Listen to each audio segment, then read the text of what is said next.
Sabi nga kahit anong mangyari, itatawid ng mga Pilipino ang pagdiriwang ng Pasko. Kaya para po sa iba, kahit kapos sa budget, nag-adjust na lang sila sa mahal ng mga bilihin ngayong taon. At live mula sa Maynila, nasa frontline ng balitang yan, si Camille Samonte. Camille, sapat na nga ba itong sinasabi ng gobyerno na 500 pesos na pang Noche Buena o magkano ba ang budget ng ating mga kapatid na nakausap mo?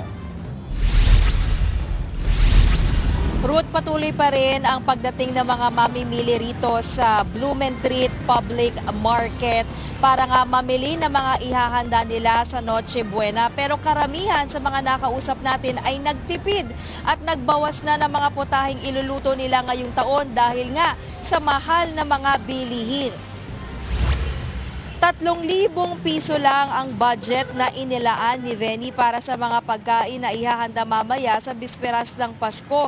Pero rekado pa lang daw para sa kaldereta, mechado at kare-kare ay lagpas 3,000 piso na ang kanyang nagagastos. Kaya talagang hindi raw makatotohanan ang iminungkahi ng DTI na 500 pesos na pang Noche Buena. Kaya ang iba pa sa ating nakausap, nagbawasan ng putahe at mas simple na lang ang ihahanda sa Noche Buena.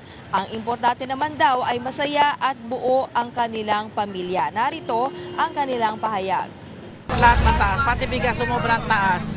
Pamilya pa lang namin yun, wala pang kapitbahay doon, wala pang mga bisita ron. Teperin na lang. Kunti. Siyempre, gipit. Talaga iba ngayon.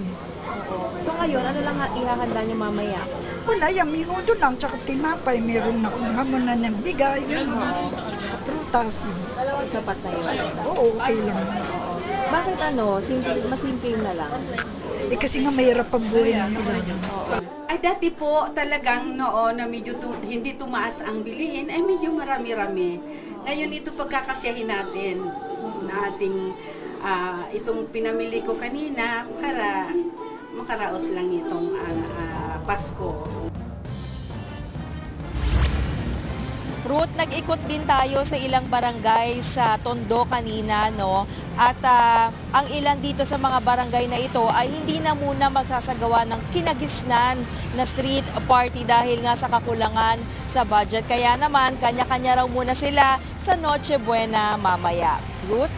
Yan po ang Express Report ni Camille Samonte. Mga kapatid, Ruth Cabalco, para sa mabilis na pasada ng mga balitang dapat niyong malaman, mag-follow at mag-subscribe sa social media pages ng News 5.